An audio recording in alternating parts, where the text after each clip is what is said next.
Recently, the Constitutional Court, in a landmark unanimous decision, has ruled to substantially uphold the provisions of the Anti-Homosexuality Act of 2023. This following a legal challenge by human rights activists and groups in the country. In downtown Kampala, the traders have launched and sustained a protest, disputing what they term as a draconian and coercive taxation regime imposed on them by the government. On this program, we examine and analyze the implications of each of these two significant developments in the country and what they portend for the social, political, and economic outlook of the country. Viewers, you are most welcome to this edition of the Focus on Parliament show on Civic Space TV, brought to you by the Center for Constitutional Governance. I am Kwagala, your host. I am now joined by two distinguished personalities who I now have the pleasure and the honor to introduce to you. Starting from my immediate left is a regular on the platform, Miss Winfred Mugambwa, who is also the Executive Director for Rights for Her, a civil society organization focused on women empowerment. Winfred, you're most welcome to the program. Say hello to the viewers. Thank you so much, Isaac. Good morning, everyone. I'm happy to be here again to discuss issues that affect our economy and country at large. I want to thank Civic Space for always hosting us, for creating this safe space where we air out our views, where we contribute to either growth of the country, and to give us the opportunity to be here, especially as a woman. Thank you, Winfred, for joining us. And the gentleman, Mr. Clide Odhiambo, who is a policy analyst. You're most welcome, Clide, to the program. Say hello to the viewers.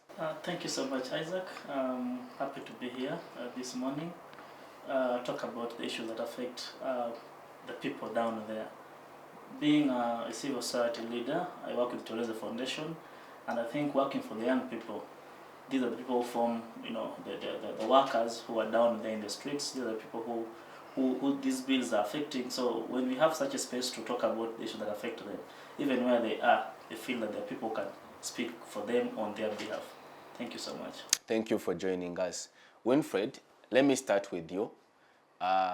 Speaking about the economic component of this program, which is the taxation policy that the traders in downtown Kampala are vigorously protesting, contending that they are not, given the economic realities on the ground, they are not in a position to pay the 18% VAT levy that is being imposed on them, on top of having to endure the very difficult economic situation as is.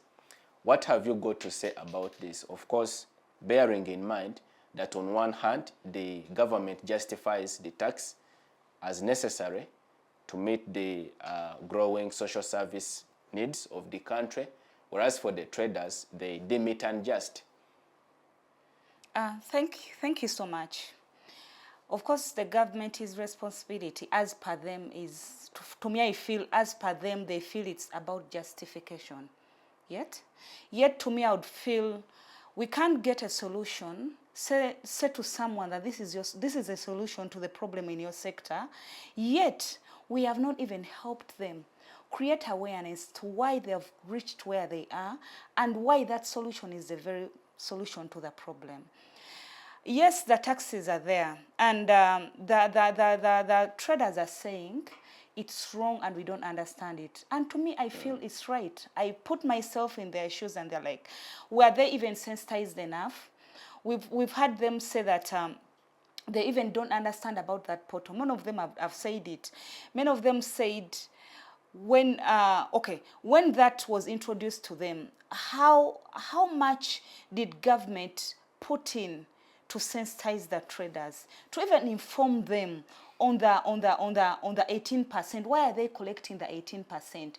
To them, they are saying we are being double taxed. Yes, and has government taken an initiative to sit with them and understand? Because for the government, they're saying, no, we are not double taxing you. Yes, the traders are saying they're double tax. But where's the problem? I feel the problem is into communication. The problem is in implementation.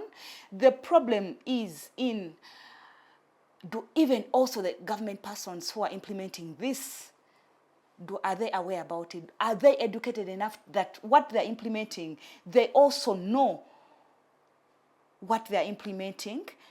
So I feel there is still need for, starting from the government officials, the people in the URL who are implementing that, they need to be educated. There is a gap. Before we go to the traders, I feel there is a gap within the implementers. Either they rushed to implement. On the part of the government? Yes, either they rushed, they got this and they borrowed it somewhere, they loved it, and it can work, yes? But again, until they understand what they're implementing, until you understand what you're implementing, that is when you can implement it well. The other thing is, there has been a lot of corruption in the country. We've had very many examples of taxes. Like, traders are saying, okay, we are paying the taxes, but we are not seeing what the taxes are doing. And we have had examples of, we've had scenarios in the past years of taxes being embezzled, taxes being, a lot of corruption. And still, these are the same people still implementing the same other policies or structures that are being put in place. And for us, the citizens, the traders down who has not yet gotten justification of any monies they've paid before, or even seen anyone brought to books around corruption, they would still feel that this 18%, the raise in taxes, the 18% is still high because there is that percentage that needs to be eaten by those who are just eating. Yes? So until the government allows to sit with the traders, educate them about the 18% for them to understand. We need to get away from these things of, okay, Casita, we not only Casita, they always pick a group of people, take them in their boardrooms, educate them, and even not sure about whether those people who have gone in those rooms and been educated, they understood the policy, you get? And things are rolled out in a rush, you get it? But how much initiative, how much time does government put into educating its citizens? How much time did the government put into educating the traders to understand the 18%, if it's fair enough? Even listen to them, because they say they've written to the president, they've written to the prime minister, I don't know whether they were supposed to meet the parliament. Of course they met. They had an interface with parliament, I think early in the course of this week. But that is now early this week. Has the president and the prime minister given attention to the issues they put in the letters they raised before? Because for them, they're saying they're being double taxed. Yes? Either it is yes or a no. If government is saying no, let them justify the no. Because for the other people, they are justifying their yes. So instead of, because if they just say you must pay, that is now oppression. They are just forcing the traders. And to me, I would feel like it is a process of just milking the traders to see that either they don't stay in business. There's an issue where they raise the Chinese who don't pay taxes. But right now they are down in the small businesses doing the same businesses. And government is okay with that. Yet they want the 18%. Is government being fair to its citizens? To me, no. To government who have chosen to put on the blind lenses as not caring for the citizens, to them it's okay. Yes? Because some of the times, I sometimes feel even those investors are not really investors. They are failed citizens who are got from their countries, and people here who have the money bring them to just to be a fake representation of them. You get it? If they are letting them to go that far and they are not minding about it, I feel it is the government doing that business, not the investors. and they're not also paying their taxes. So government should pay attention until they accept to pay attention to the concerns of the traders, until they accept, because you can't tell me by the time the traders decided to go to the parliament, the Prime Minister has not received that letter. The President has not received that letter. Actually, the President acknowledged receipt of the letter, and I think there were efforts to arrange for an interface with him, but for some reason, the efforts aborted. So they are trying to work out a mechanism on how to schedule another meeting. Let me ask you, when the, I'm sorry to use this example, but it's the newest and it's the one trending.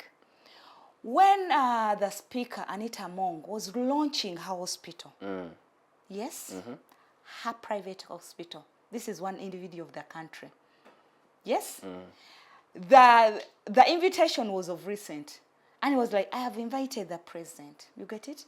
The president was there. Responded Responded swiftly. and was there, swiftly. And now you're telling me that, okay, the president, you're not telling me the president acknowledged, and for that, a matter concerning citizen. Because when they're touching traders, you saw when they did what? When they closed shops. First of all, even the tax base will be affected. As the citizens will be affected. Even the traders affected, you get it? You don't see that an issue that you have to respond to rapidly. If the president could go to Bududa, is it not Bududa, Bukedi, to launch the hospital, I believe he spent there the whole day, all along, to the extent that these traders had to close shops. He has not seen the priority of meeting this, and now the other first one failed. They are looking for another one. Let us not be fooled. The president needs to start prioritizing, seeing need in citizen concern. Yes? Until he sees needs in citizen concern, he will also rush the way he rushed. That was just an example, but there are very many examples. The emergence, that rapidness he put into going to the hospital, to launch the hospital, should be the same, because we are all citizens. The other one is just even one person. It was just launching. Yes, it is very good that, and I appreciate having an hospital in Bukedia. It is one of the issues. Health is one of our priorities, but still, this is also should be put on the priority list. Thank you. Clide, the issue of taxes, also to say the taxation policy of the country, is one of those that have a fundamental impact on the state of the economy. And the traders insist that this tax is not fair, it is not judicious. They have not been, like Winfred here correctly points out, sensitized on how to use that solution system, but also the 18% levy in terms of VAT is also it's coercive. It's some sort of double taxation on them, actually triple, and they fear that if the end buyer, we the common people that buy those products, were to meet it, then the goods would become unaffordable. It would resultantly impact on the sales, and therefore, as a ripple effect, also impact on the state of the economy. So what have you got to say about this? Is the government really, setting its priorities right? Are they insensitive not to understand the tough economic situation on the ground that these taxes cannot be achieved by way of that policy? Thank you so much, Isaac. So I did a questionnaire called Mindset for Nation Building. So if you want to build the nation, there are things that you have to prioritize, like creating an enabling environment that helps people to come into business. Now, when you talk about people, talk about both the small-scale entrepreneurs, large, medium-sized, and large-scale entrepreneurs. Now, if we don't create an environment that enables them to come to business, then we shall chase them away. Because once they come to business, we can tax them and develop the country. But also, taxation, we will know how many, we are one of the first top countries that taxes our people so much. You know, we have OTT over the turn tax that was during when we did the show media tax. We remember it, the OTT. Clyde, the issue of taxation, so to speak, the taxation policy of any country is fundamental to enabling the country to realize and achieve its economic objectives. Now, in the Ugandan case, the traders are protesting the 18% levy in terms of VAT as an unfair tax. But also there is a concern about the new system called IFRIS, which the URA contends it's a solution aimed at, you know, facilitating easy, smooth trade between the traders and also in terms of record keeping.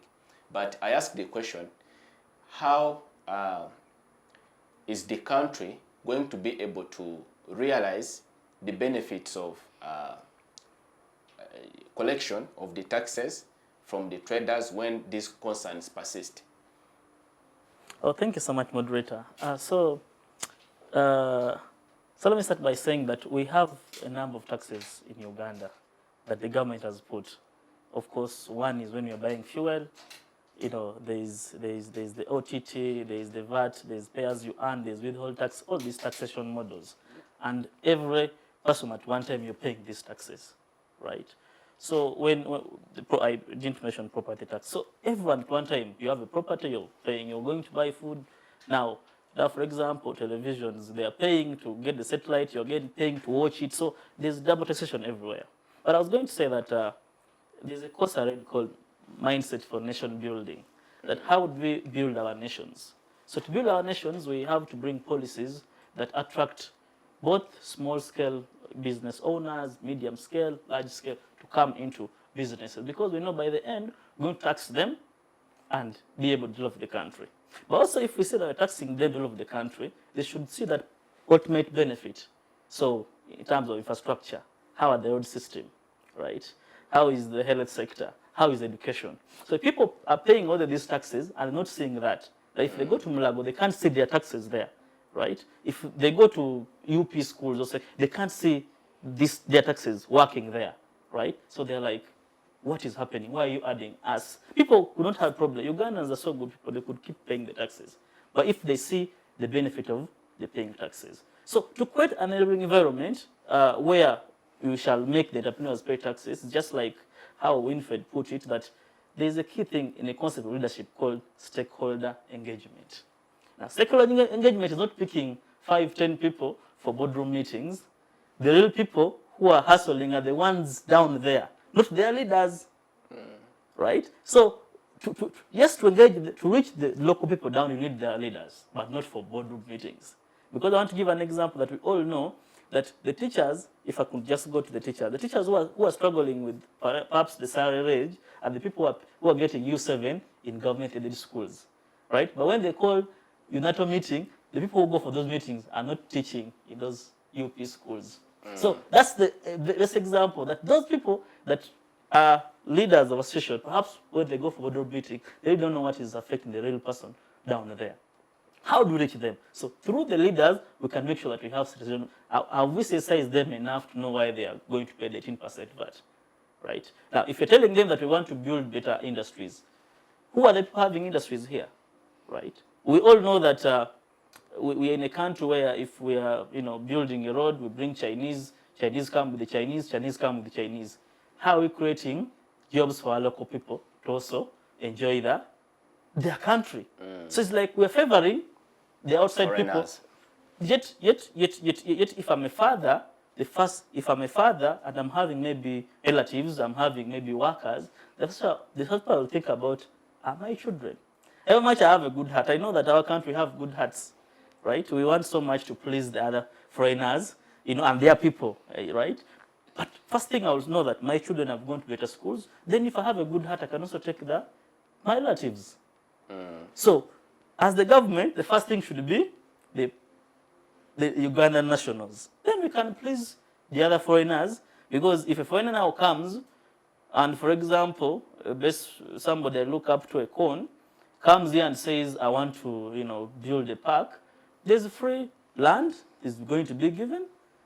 You know, there's tax exception for the years. It will say you have it for 20 years, which can still be renewed.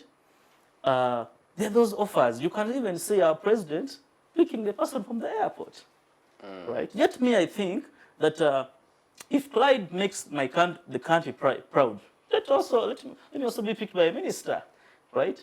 I've represented Uganda a number of forums outside. Every time I reach the airports, the friends of mine who come with flags and wave, and people are like, who are these people? No one knows us, right? So why should we favor people who than our own people? So the first thing is favor our local people. I know that we are until now, if you do the research, most research are saying that people are still struggling with COVID. You know, we are still in COVID, post-COVID problems or challenges. So these are still struggling to catch up, right? If I leave that, you know, if you're the first speaker, these notes are pretty much always the same.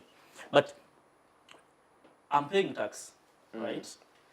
I'm paying a tax when I'm buying fuel. You know, every year you do the third party for my car, whatever. When I'm paying fees, or when I'm paying workers, I file to URA, all this taxation, right? And I'm struggling to pay the taxes, right? Then I hear that there is an envelope that an MP or somebody in the ministry took, and the people just walk away, right? So our laws don't even protect our taxes. So I'm giving my money, but you can't protect it.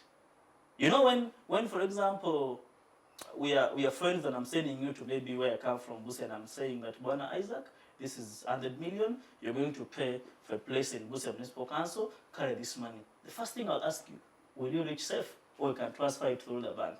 Because you know that a bank has those policies that will make the money safe, but also in case it is stolen, there is that secure insurance. So our taxes are not insured. People just take it and walk away with it. So you're telling me to add it, I'm like, my money is not even safe. I'm not even seeing where the first money I gave you went to. So the challenge with us is just that, right? Yeah. And if to sum up all this, when you're also building better communities, most especially now when you go to building cities, you know, you will want to know that there are people who are average, people who are also struggling.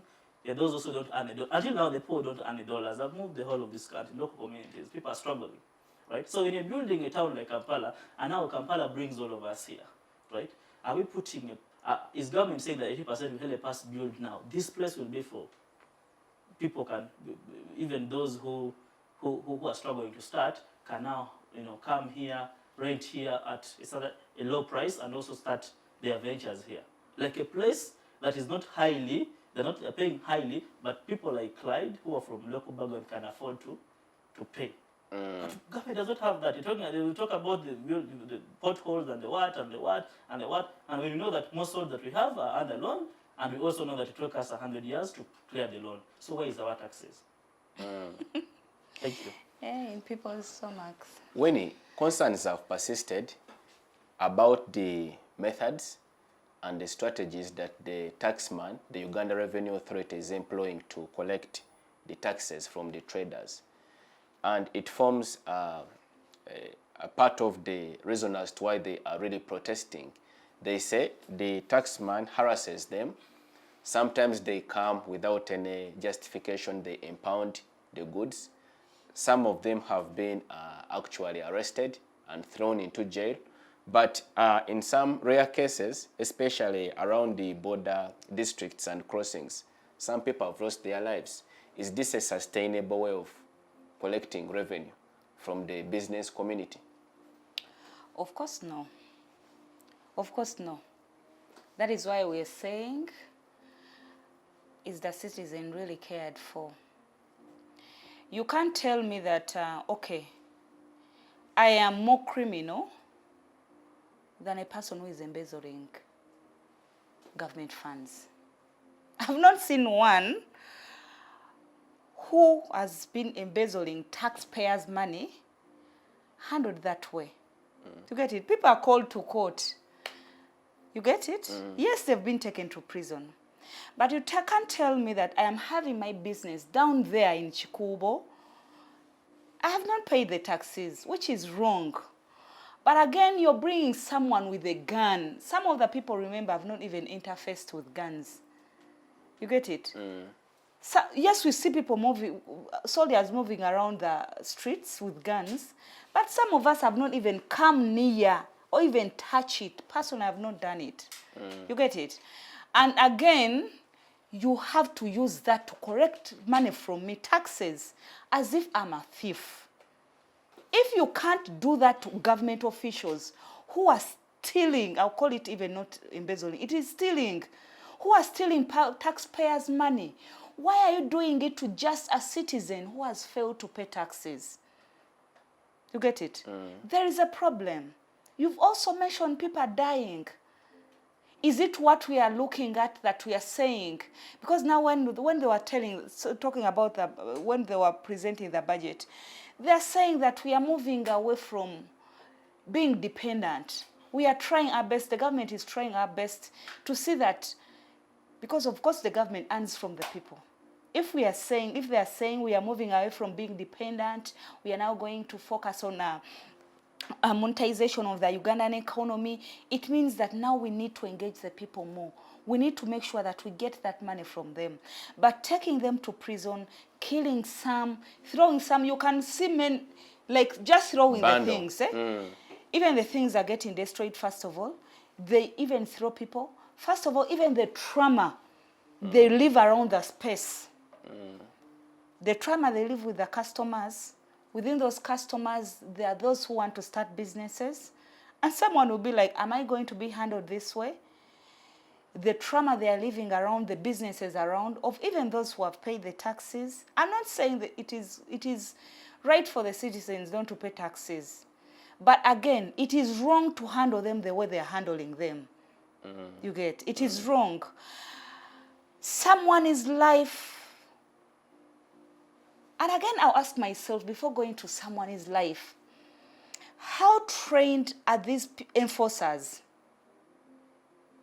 Which kind of training do these enforcers go through? Is it military? And if it's military, why are they going through the military training more than even them understanding the tools, the financial tools? Because I believe most of those enforcers don't understand the financial tools government are implementing. You would even ask them about the different portals, the tools online, and none will tell you that this is okay, this is the procedure. I've never seen one guide they're there enforcing and the trader is asking. Maybe the traders can tell us, and they're like, okay, let's go to the portal. Many of them don't even understand those portals. It could be even 95%, who don't even understand the financial policies of the country, who even don't understand the different tools that have been put in place. But because for them they've been trained, that is why I really want to know the kind of training the enforcers go through, because they might be going through the way they're handling people. I believe they are trained, they go through the military training, which is either right or wrong to them according to their justification. It is right. According to mine, I can only say that it's right until I understand their justification. The other training, have they been financially trained? Have they been empowered enough to understand financial issues? Or they have been trained only to lift and throw. Lift and throw, break the shops, beat up those traders. Is it what we need as a country? Is it what the government needs to do to its own citizens? And if that is what they need to do to its own citizens, why is it that people who are having, because when you see, it is the local people suffering, the small people in business suffering. I want us to talk about, or you just give me an example, maybe I passed it, where they went to because someone will say that those ones pay taxes. No, they also don't pay. Who? The big people who are having businesses. Oh. So do we have any example of someone in government, or someone, they may not be in government, but someone being handled the way they're handling people.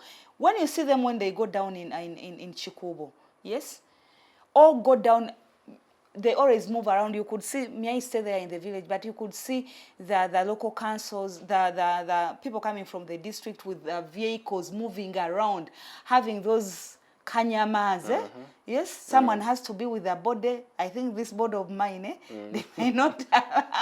Someone has to be with that body. They're on pickups, just the way they are seated on pickups, the way they even walk, only threatens everyone. So they'll move around, pick people's things, and mostly you'll still, that is why I'm asking myself, why is it that those enforcers, those kind of enforcers, only target the small businesses? Does the government want to do away with the small businesses because they're not getting enough income from them? Do they want to still make people more poor, that the people go back to zero and they stay in business to oppress? Because when a person is easier oppressed when they are poor, they have nowhere to run, they'll only just be there to... Do they want to take people back to zero so that they can run and work in their farms and work in their... Because now we are looking at industrialization, and the industries will be for the government or for the rich people or for the foreigners. Do they want these people with small businesses to go back to zero so that they can go to those industries and then they manipulate them around salary so that they can get cheap labor? Because when I'm at zero, my power of negotiation will be still low. Very, very low. Is it what the government is targeting? So it is really unfair. It is unfair the way they're handling the people, the enforcement, the way they are training, either the way they are training those people, or either even those people are not mentally well. Are they getting us people who are not mentally well that they bring in the society to implement? It is wrong. There is something wrong. Yes, it is not right not to pay taxes. Yes, we need the government, we need to be independent. Like, I appreciate and applaud the government. You know, when they were talking about presenting the budget and they talked about the 5.5 increment. Yes, as a country, we appreciate that. But again, as we are thinking about raising, growing the growth rate going high, yes, and or keeping the inflation down, as they mentioned that we have gone down from 10 to 3.5, are we going to do it on cost of oppressing the local people, the people at the grassroots? Are the people at the grassroots going to pay the cost the hard way? So there is need to work on the methods of enforcement. People are not going to lose their life because they entered business. That is wrong. People are not going to die because they started business in their country. People are not going to shut their businesses and go back to zero. And what hurts most, there's a time I used to work in a microfinance. And most of those people are on loans. Most businesses we see there. Oh, you mean the business community? Yes, most people in the business community are supported by loans. However much they might be making profits, but majority of them are under loans. The cost of doing business is so high. It's high, so shutting the business, just even shutting the business one day like this, meaning that you want the bank to take the property this person used as a collateral. Yes? It means that when you're taking what they have in business to sell because they have not paid taxes, you're meaning even someone either just dying because their children are not going to study. Everyone who is dependent of them is now going to go to zero, and even persons. So it is a whole trend that making this person suffer in business. Mostly the person at the grassroots suffer. You're just making the country suffer. But again, maybe they have a motive, like I've said. Since we are focusing on industrialization, are they trying to push people to go back to zero and they become slaves in the industries they want to create? I feel that is what the government wants. Clide, let us now examine the question of the benefits that directly accrue to the taxpayer. out of this revenue that is collected from them. Over the course of the last decade also, there is a consistent and steady marginal increase in the revenue collections. The question is this commensurate and reflective of the service delivery that the government is implementing and offering to the citizens on the ground? If not so, what can be done in the circumstances to reform, number one, the revenue space of the country, the taxation space. Secondly, to ensure that there is coherence and proportionality between the monies that are being collected vis-a-vis the services that are being implemented and offered to the citizens on the ground. Oh, thank you so much. So I think we are collecting good monies, but we also know how to spend. For example, we are among the small countries of 45 million people having 526 MPs. If you get an average of 36 million, you don't put the car, the what, and you multiply, you know the numbers.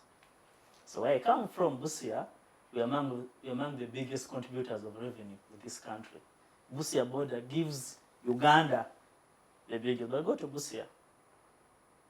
We are Busia municipality with about 619,000 people, an equivalent of a sub-county in Wakiso. And if you look at our infrastructure, the road system, the health, we have Masafu, we have Butele Center for.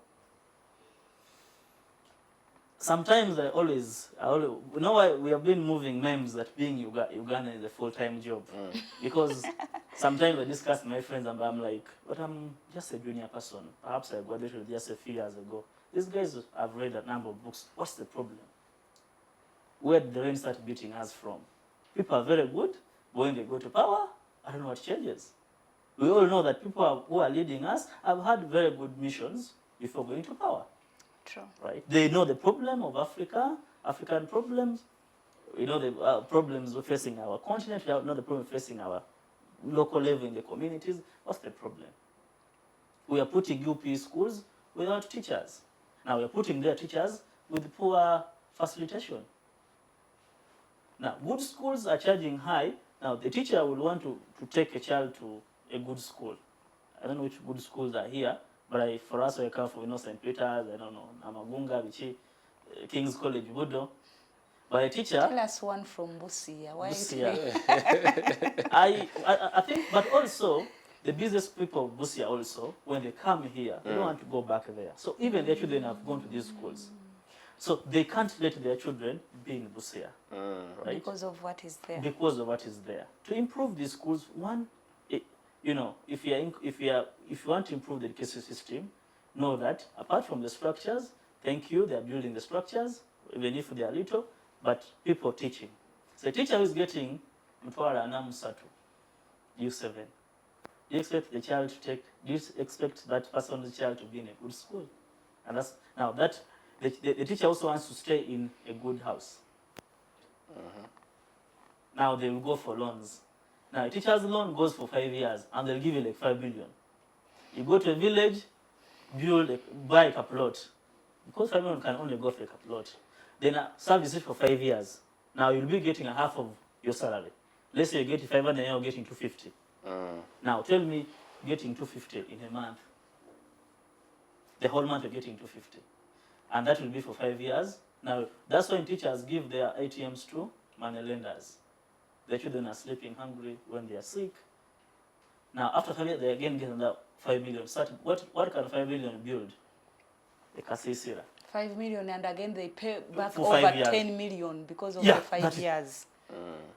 So, how we think about our people? Because if you're talking about the economy of the country, if you talk about business people, then we go to government servants. Now, government servants, we start from the downer ones, which has police. Now, police starts from police constable. We all know what police constables are getting. So most of the time, again, I find those guys very harsh on the way I look at them and don't even sympathize. Now, I wanted to add something on enforcers, but you skipped that. because she You answered can it. still No, it's okay. But We just being at the comment border, shortly. we've witnessed people dying. Now, an enforcer is following, for example, a person Y, and ends up killing a community member X. Now, I even wrote a letter and wrote to the RRDC and asked, what is the problem with our district? Can we have regulation of the use of a gun? Just like Mom said that, are these people really trained to keep law and order? Why do you take a military person to a local community? They are forcing because people are smuggling, which is right. To have the country increase, we shall limit the number of people smuggling. But why are people smuggling? Do we know where they started beating us from? People are struggling because our things are expensive. So we want to go and buy it cheaply and come and sell it here and get uneven. Most people who are smuggling are very poor people. Now if they get 5,000 a day, they're so happy, they end up killing their life. I gave an example of a family. If I'm a father, I can't accept my child to die.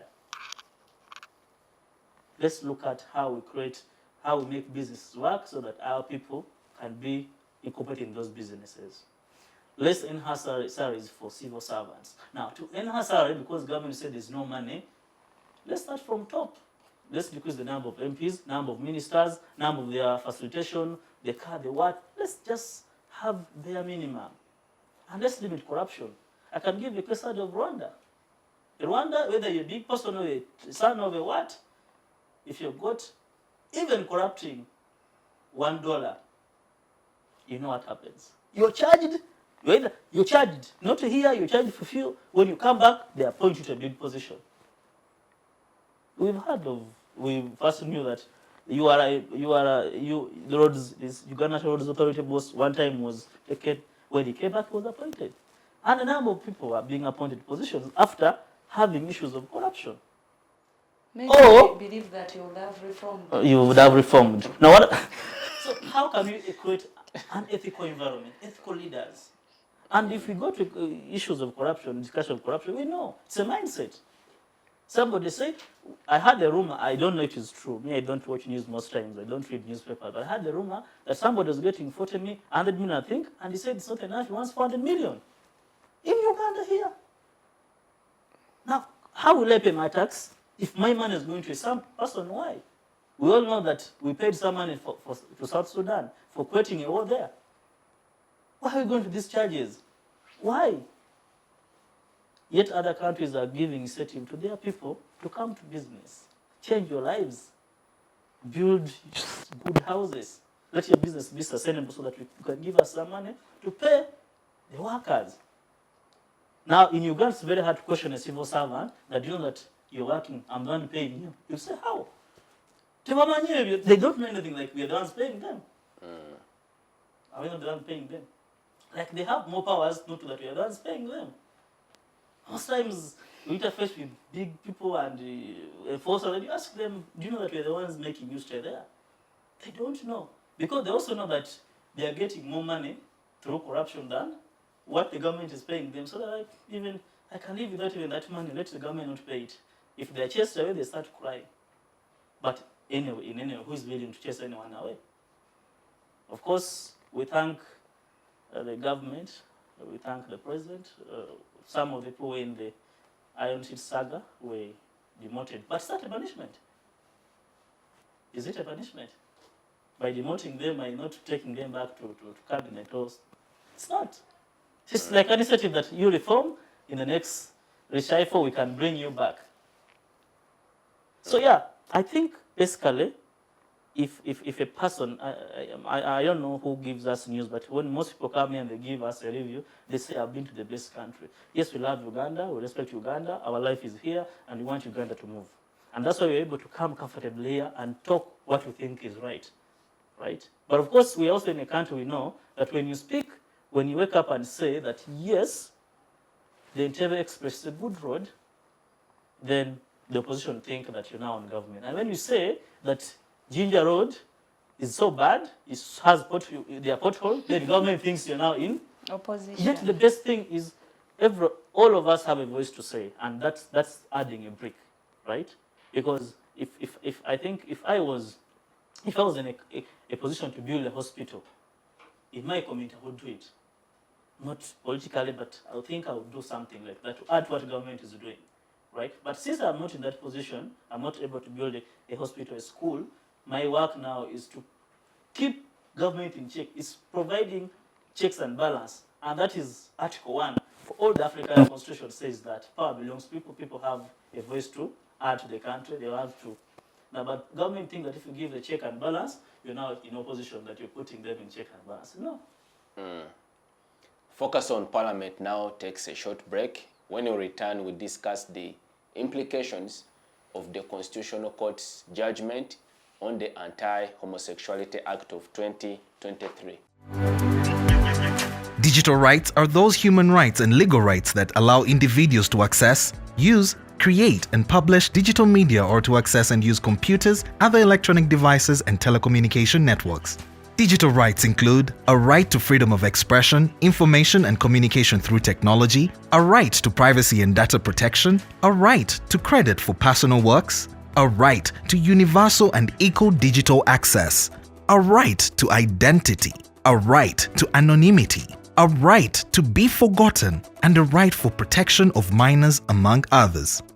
The state's digital rights are frequently violated through various unfair actions, for example, blockage of websites and social networks, theft of credentials, unauthorized use of people's data for personal gain, privacy intrusion, online censorship, arrests and intimidation of online users, internet blockages, and the proliferation of laws and regulations that undermine the potential of technology to drive social, economic, and political development worldwide. It is hence every citizen's responsibility to respect rights of other digital users and to speak out or report to the responsible parties when one's rights are violated.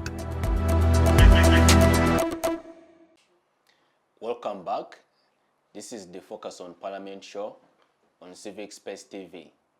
In this segment, we examine the potential ramifications of the Constitutional Court's ruling regarding the Anti-Homosexuality Act of 2023.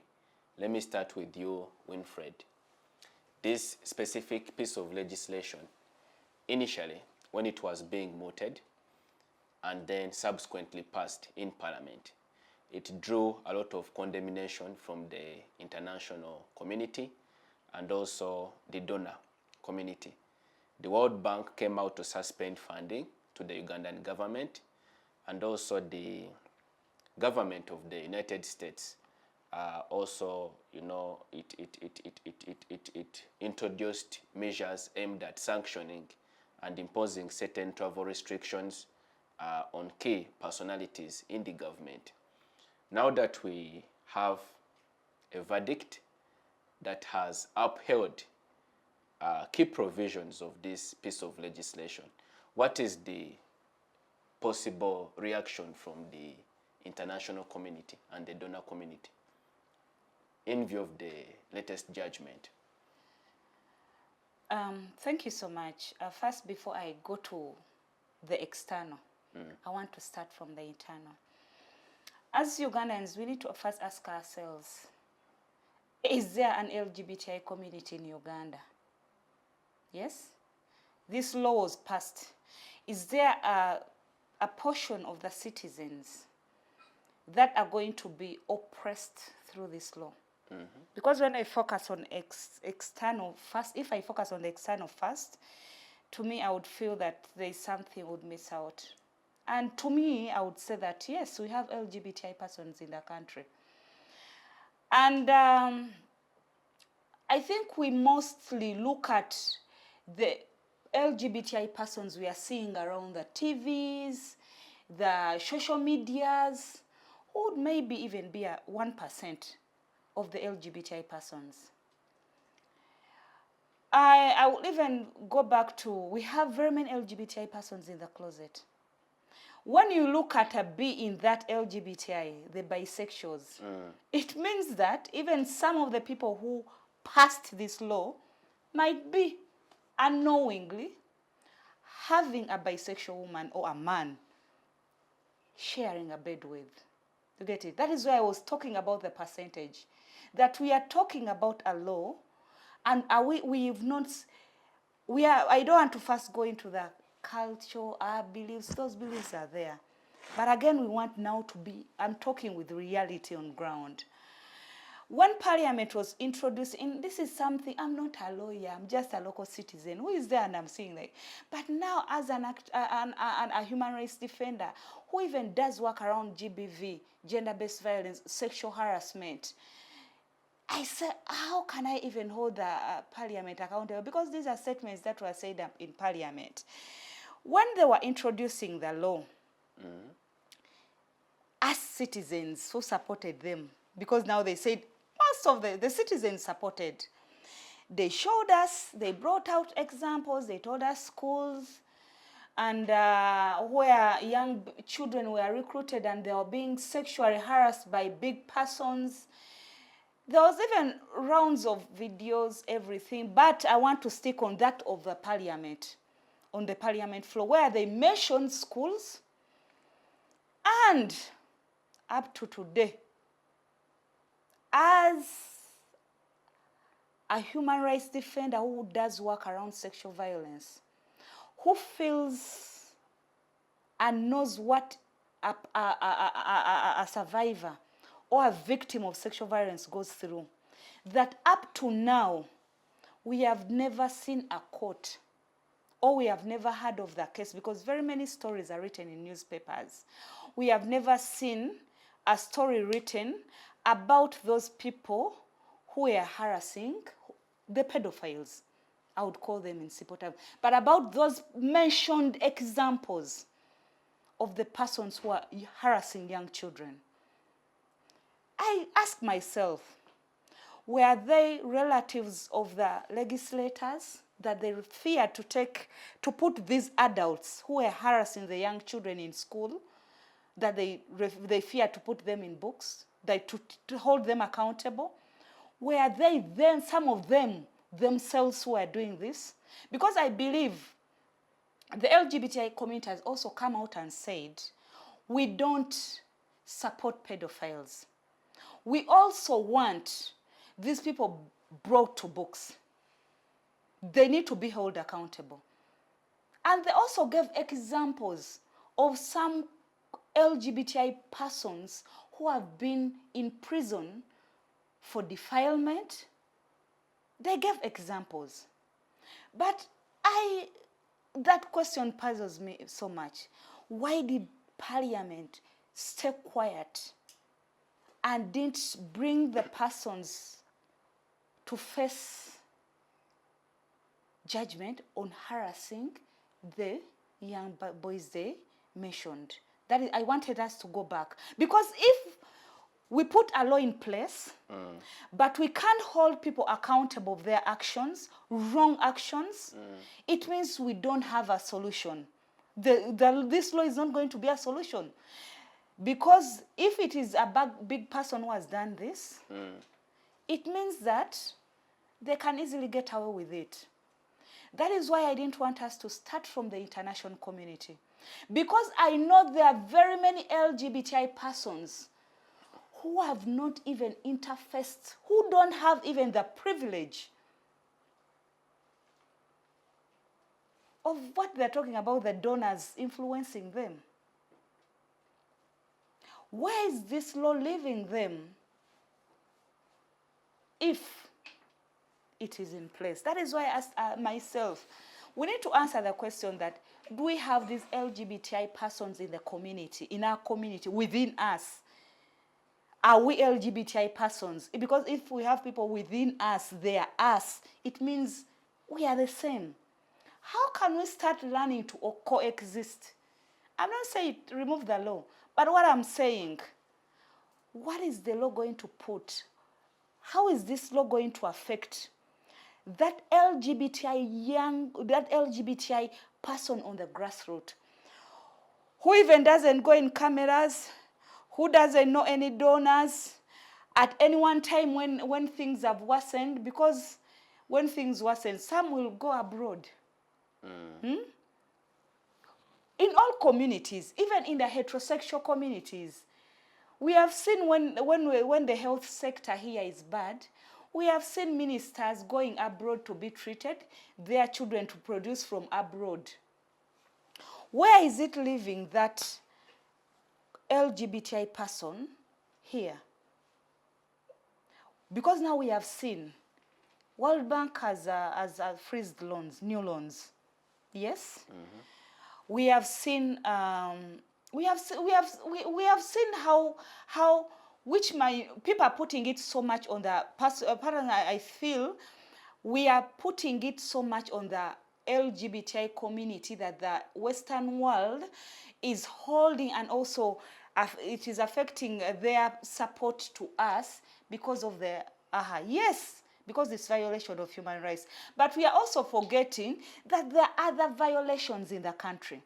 So the Western world are not making decisions only basing on the Anti-Homosexuality Act. It is also basing on other human rights violations in the country. And we have seen, given ever since they introduced the law, it is almost the same period. When they introduced the law, people were so much asking for accountabilities and of taxpayers' money. People were so much asking about their persons who were abducted. You get it? So for me, I will feel, and I will forever feel, the government decided to sexualize the struggle. And they saw that if we now make the discussion around homosexuality, we'll have... So as to deflect attention from the real that issues was the government is affecting the You population. get it? But we are having issues. The Western people are not going to support the government, which is holding people in captive, and they are not having. Personally, I have a brother. I also had someone who was one time abducted, but they were released, and where it went wrong, the person died after a few months. Oh. You get it? Sorry. You get it? So when we talk about violations and the government is just playing with, you saw how fast they enacted the policy. Let them also work on other violations. The Western world, of course, will say that for us, we have treaties we signed to. We have guidelines, and Uganda has been rectified on some of them. Yes, they might not have agreed to some of them, but these are human rights. You get it? We can't say, personally, I can't say that I am going to start working with you and also benefiting with you. But again, in the beginning, along the way, I start disagreeing with some of the content within the human rights framework. One, we are going to see a lot of, before even focusing on the Western world, we are going to see a lot of violations within communities. That is why I went back to the examples of the cases they brought in Parliament, and they just died from there. Like any other community, the heterosexual community, which means there's sexual violence in the queer community. Meaning that given that the law is there, and now that reporting, you can choose not to report. Meaning that, and even with the fear raised, it means that violences are going to increase. One, violences from the communities, the general communities who think that now we are suffering, because that is what the government is telling them, that the Westerners are not supporting us now because of not telling them that because of the many violations, human rights violations we are doing, and because of the way we have failed to account, now they are raising the citizens, having anger in them to the LGBTI persons in their communities. Because me, I'll be like, I'm poor and I'm going through this, our government is going through this because of you. You get it? And also this community, maybe those people at the grassroots, will try to find ways of fighting back. I don't know how. Because people find different ways, have different means of protecting themselves. Some of them even end up killing themselves because now they have nowhere to run. Because the government has also decided to sexualize the struggle, we have seen that now every activist who stands up to speak about any issue around accountability, around human rights violences, they will say they're an agent from the Western world. one of the reasons I don't want to focus my debate on the Western world, because the Western world were very clear. What does it mean to me, to a person like a grassroots person, or we ask the local persons? It means that the space is going to shrink.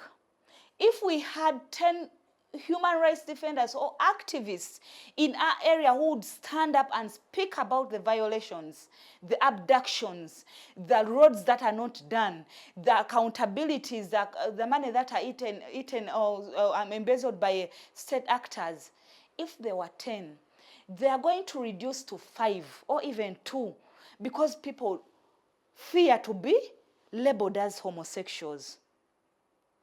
Yes? And that is going to leave Ugandans under oppression. The government is using the law to oppress its citizens more by silencing them. Of course, the Western world, the only thing they have to do is put government on pressure, tell them in case you don't remove the law, we are going to ban the new loans. You get it?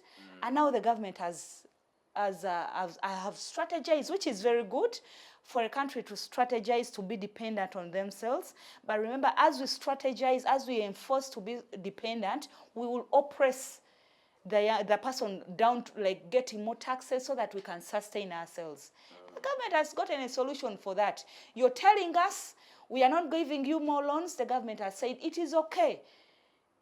We have our money and we are going to do what? To cut on the expenses. And we see that cutting on the expenses, so far the example we've gotten, because you've seen the budget of this year, the focuses are the same focuses last year. And we have seen what has been done. People have been eating the money, which means they will still eat. The government will oppress the person. The Western persons will say, we are going to ban your travels and you don't come to the Western countries. These people have said, even if we don't come there, we don't care. Yes? The Western country have nothing much. Like, there's no way they are going to say that the government, we are going to, like, either we are going to remove you. Of course, for them, they'll still act around their mandate. They'll do the restriction. They'll still advocate. They'll push, and they're doing a good work, not only around AHA, but even around the cases of human rights violence. Yes? And, like I've told you, citizens are going to be oppressed. There's an increase, and there'll be also an increase in corruption. You see, yesterday when they were in Parliament, and was it Sechikubo who stood up to remind the speaker that about the issues of accountability. This issue up to now, it has never been discussed. The act is in place. But this act is not only focusing on LGBTI persons. It is going to oppress every Ugandan. Every Ugandan. But there are only a few, like either 10% or 5%, we are focusing on that will run to the donors for protection or in case of anything. Yes, they are doing a lot to help around the violences. They are doing a lot around, but we always, whenever we are putting something in place and we are putting, if for the government that is the solution to take away homosexuality, if they think that is the solution, they all should also think about the solutions of the other policies. If other policies have worked around sexual violences, if they could not put persons to be accountable during that time, when they brought the examples, do they think that this is going to help even the persons on the ground? So for the Westerners, of course, right now, the relationship, we want tension. The relationship, if we no longer have the loans, few loans now are going in place. I remember when they introduced AHA, that is when we got to know about GROW. That thing around economic empowerment. It is not when Roadback came into AGOA. Then not there is GROW, leave alone AGOA. There is also GROW. those the GROW is under Ministry of Gender, then AGOA, mostly AGOA, by the way. We came to know about it after introducing AHA. You get it? So it is them who have been mostly benefiting from the Western money. It is the government mostly who has been benefiting. When they bring those loans, World Bank has been giving those loans. How many homosexuals on record have benefited from those loans? How many citizens, Ugandan citizens? Of course, when they tell you that we have a study, we'll give a report, they'll bring in cameras, people who testify that the different projects they put in place are working. They bring just a few. How many people have benefited from the World Bank money?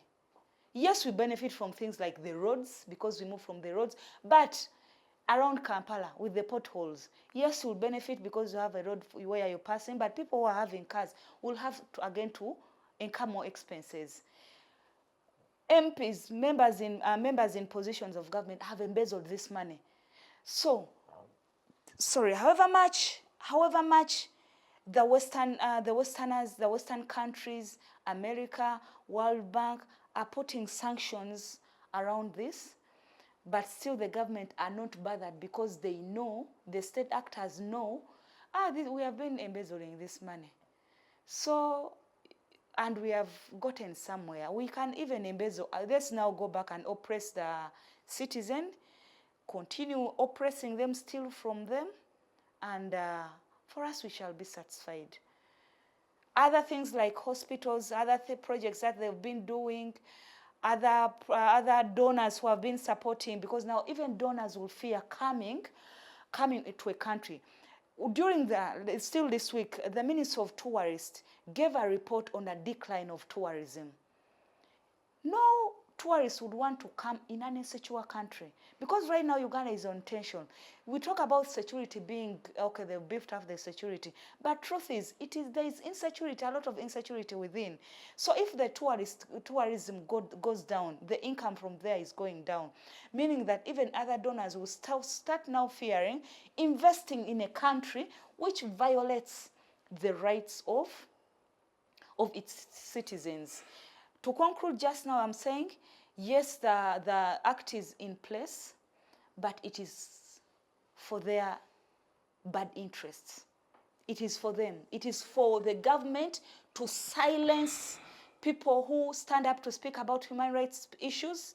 It is for the government to keep the Western countries, not to put them under check. It is for the government to still oppress and silence its citizens. Clide, let me ask the question. Observers have described the Anti-Homosexuality Act of 2023 as one of the most stringent and the most harsh all over.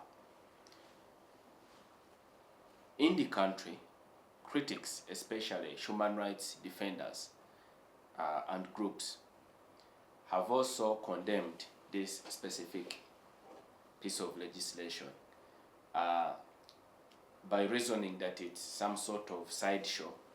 It's a red herring that the government is throwing to the public so as to deflect attention from the real issues that are pressing Ugandans, care among which is accountability, political accountability, human rights violations, and whatnot. Now that we have a determination of the Constitutional Court upholding this law substantially, including, by the way, the death penalty for aggravated offenders, what's your take on this? What's the potential ramifications as a country we could be most likely to face? Thank you so much, Isaac. I'm a key follower of the late, may his soul rest in peace, the late Desmond Tutu, who was a bishop in South Africa. So one of the guys who fought injustice, including the times of apartheid. And when this issue of homosexuality, LGBT came in, and he was a bishop. His word was, I can't worship a homophobic God. Because the churches in South Africa, some of them were saying, we can't worship with those people. Let them not come to church. But he said, come to church, because I'm not God. So a number of us are doing very bad things behind the cameras, right? If you ask Clide now that from morning of this week, what have you done that you don't want camera to know or people to know? There are a lot of things that are going on. But now, because there is that in quotes, we want so much to put all our efforts there. I've been working in community for a decade now, talking about issues of youth unemployment. How do we work on our policies to make sure that we're creating jobs to tap into those who have gone to school, but how do we scale those who have not gone to school, they're out of school. Now, if I've been talking about this, and I think I also read a UN article, Minister of Gender, that our Uganda universities are having 30,000 graduates every year. Every year, our universities are bringing us new graduates, and the country can only accommodate 9,000. So we have 21,000 deficit. The government knows that. That was their research. Now, if our focus have not so much worked, I've never had anyone, any MP, any leader of ours going to Parliament to say that, how do we make sure that our universities are having skills that can enable our young people, one, to create jobs, or two, be competitive in the national job market. Apart from our leaders saying that we have signed a bill, or we have signed a partnership, something, MOU, that we can take our labor force to Cheyo, Wakadama. So what I'm trying to say is that we have a lot of problems in Uganda. And after this law was passed, I'm a platform of young leaders across the continent. We met for some scholarship. We were 100.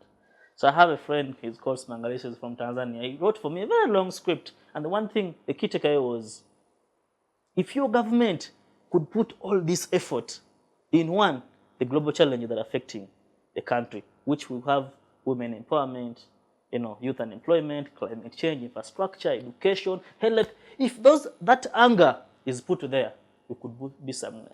If all these harsh restrictions or these harsh penalties are put to corruption, imagine how many people would have died and could show the next coming generation that if you're gotten with 500 million that you've ate from government, you're killed, and we see someone dying, imagine. That even the lifestyle audit of people didn't give us anything. Like, we didn't see anyone being charged. So the key takeaway here is, yes, I liked when the court, the judges were presenting there, when they started saying that, yeah, we understand that the provisions are interfering with the human rights, the right to health, the right to worship, the right to congregation, but then our religious values. Some like you are a constitutional court. To me, I would say let the religious people and handle that issue in there. Let them, because religion will put those people to one, give us morals. They're the ones who say that, are even supposed to advise the national leaders, right? They're supposed to advise all of us, give us morals. So when the court is upholding such penalties, we're like, okay. Now, to me, even without saying that, yes, I know USA cut aid, World Bank is talking about most of these things, we are going to lack, and our leaders are saying we don't even want to come there. The issue is not even going there or coming there. We know that when our leaders are becoming sick and they have money to be taken, no one has let me be taken to India. They just flown to India. So it's not by them accepting to go there. It's just predominant that if some big leader, because they fail to cater for our health systems here, become sick, they will go to outside countries, which is okay because they can afford. Why can we put our efforts to the key things first of all? Because, yes, where I come from, we don't support homosexuality. But we can't chase them away, right? We can't because we all know that the 10 commandments in churches do not steal. But even in church, they steal. One time I was in a new church and I left my phone there and I went outside. One usher came and told me that, I'm standing here, people are looking for salvation, still. So you might leave your phone and think that all people in church are good, yet you come back and there's no phone, you think that maybe who has taken. So we are all into that salvation line, right? And we know people are stealing every day. You know? And the best example in church, they say don't do adultery. Remember this Bishop who? Tagali. Yeah. Of course we have, and they're also human beings, right? True, They also have a lot of things they're going We are through. all candidates for salvation. We are all candidates of Everyone. salvation. So I would want our leaders, yes, as much as our beliefs, our religious customs say that a man should not go with a man, a woman should not go with a woman. I come from a border. Even prostitution not allowed in the country, we know that. But do they have those penalties? Me, I work with homosexual workers every day. I even have an interventions for them. Why? Because they have their story. First Even of all, corruption is not allowed. Do we have laws against corruption like that? there's not, they say you've stolen and what? Penalty for corruption. Nay. There's And no they- penalty. It's them who need even to die. We need those policies working. So what I'm trying to say is that, what are we doing as a nation? Because, first of all, I would even say, because just like you said, I'm also a local person from a local background and a very humble family. So I would say from my sense that I know what makes people go to homosexuality. Yes. One time we were discussing the youth of Busia, and I told them that even most prostitutes are running from commercial work, they're living there to go to this, because now when LGBT came, it is paying highly.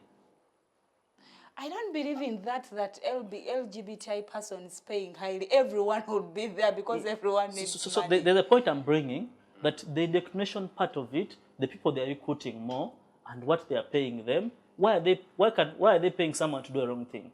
Where they come from? So to me, I'm looking at, if you look at root cause analysis leadership, how do we solve problems right from the roots? How do we solve problems? If you don't want our young people to be recruited there, because there's some motivator that's motivating them, let's create jobs. For one, their parents, let's have good educational structures for them to go to school. So they will either decide whether to go there or not to go there.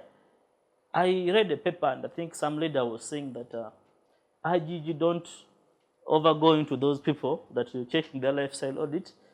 They are, I think, investing in our country. It's actually the president who made the remarks. Oh, I had forgotten. But the fact is that we know our celebrities who have turned into that, and they are also investing outside.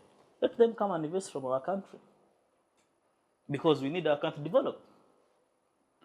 So one key takeaway, I would challenge my leaders, right from my MPs, that we have a little problem in society. One, people are dying because of basic health facilities. Two, bad schools, bad teachers, because teachers are going through bad primary school, bad secondary school, bad training institutions, bad universities, and they go into positions.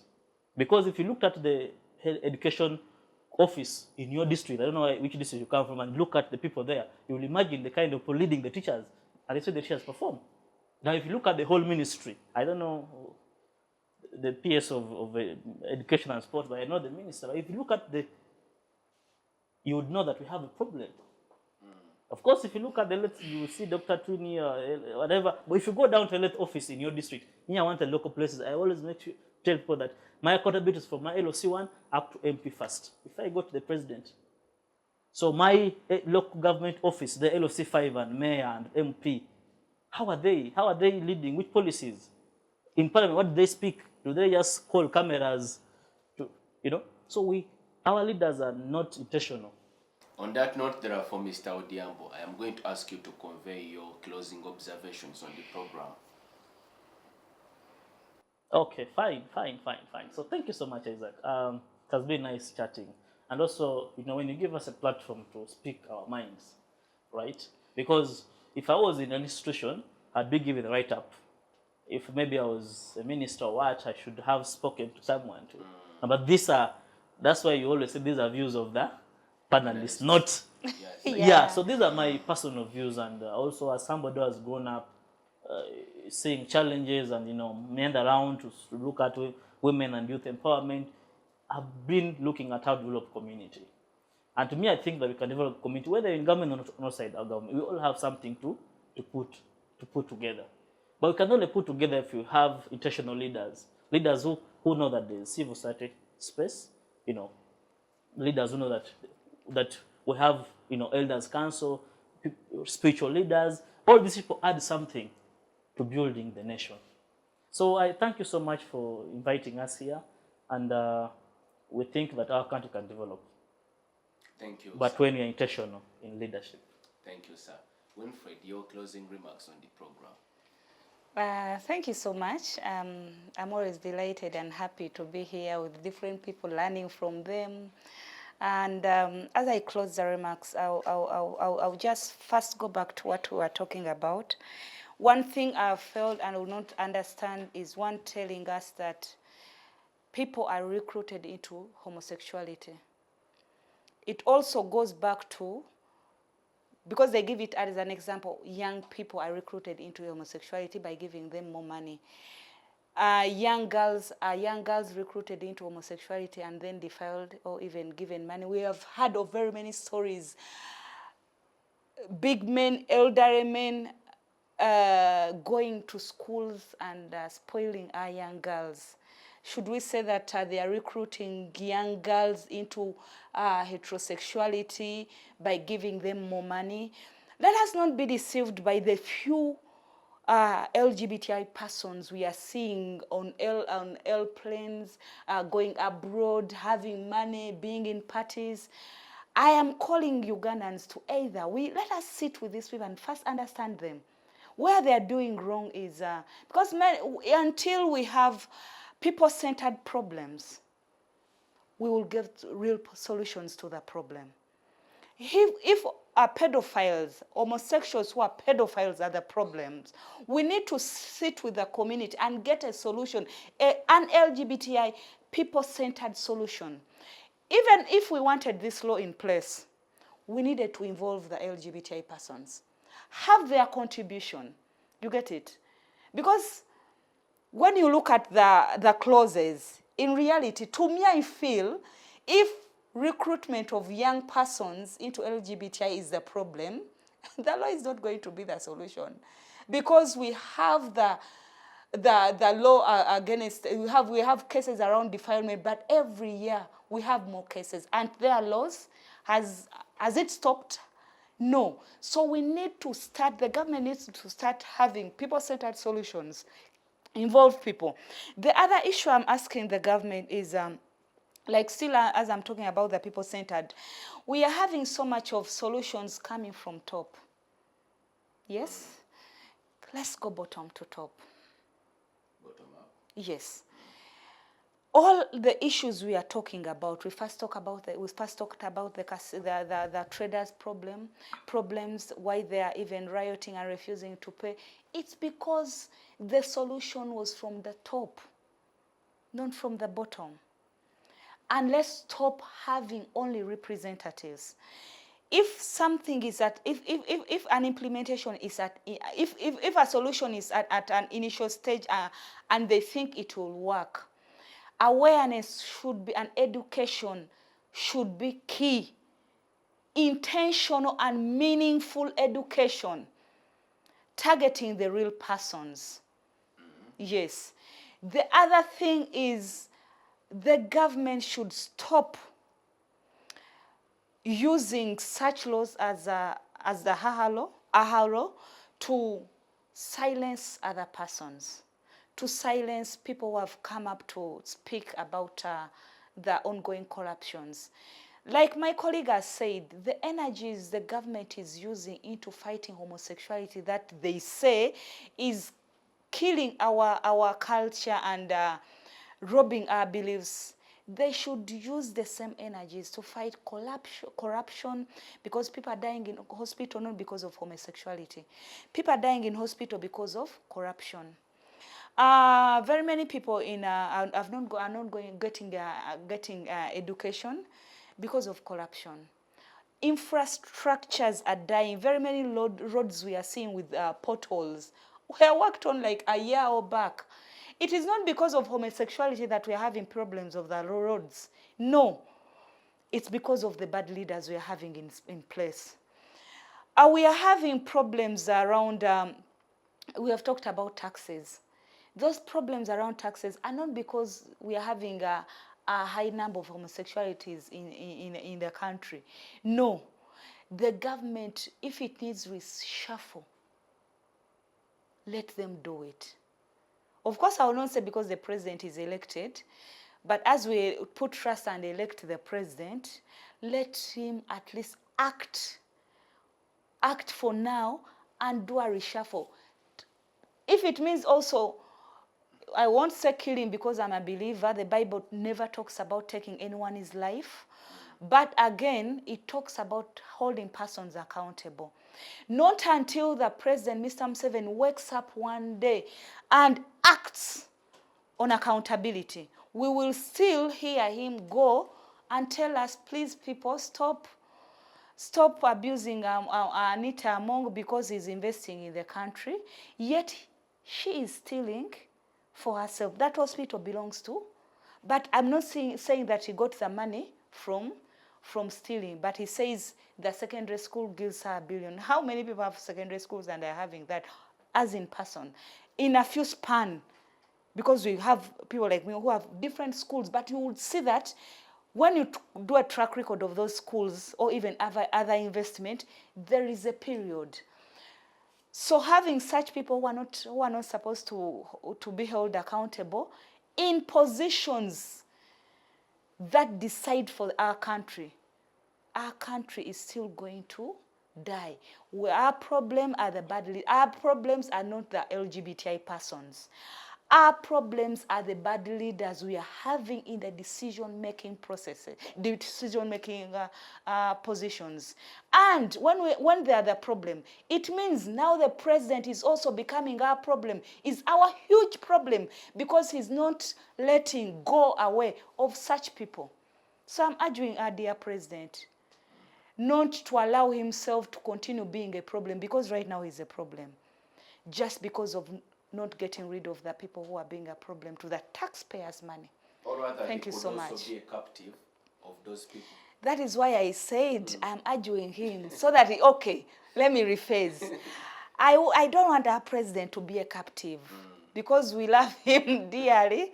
And we want to, if he needs help so that we can help him, free him. He should call upon you. Yeah, he could call upon people that you people, I need to be freed from the captivity I'm in. How can I be helped? But this and these people are problems. Deal with him as let the law, because we have laws in place. He could push the law and say, let the law deal with these people. But every time, because right now we believe Anita was supposed to be accountable. But him coming out and saying, Anita is not the problem. Stop abusing. That is giving her power not to be accountable. You see now in Parliament, he has failed to talk about such issues. You get it? So we want to help the president to get away from the captive where he is. But I don't believe he's in captive. I'm just urging him, stop being a problem to the nation by not acting. Because when you don't act, you become a problem. Let him act intentionally and the rightful way. Thank you, Winfred and Clide, for your able participation on today's edition of the Focus on Parliament. To our viewers, we appreciate you for keeping us company from the start up to the conclusion of this program. Many thanks to the production unit for keeping us on air, and you can engage us on our various social media platforms. We are on X, we are on Facebook, we are on Twitter. Please subscribe and watch this program on our YouTube channel. Until next time, this is the Focus on Parliament show on Civic Space TV. Be blessed.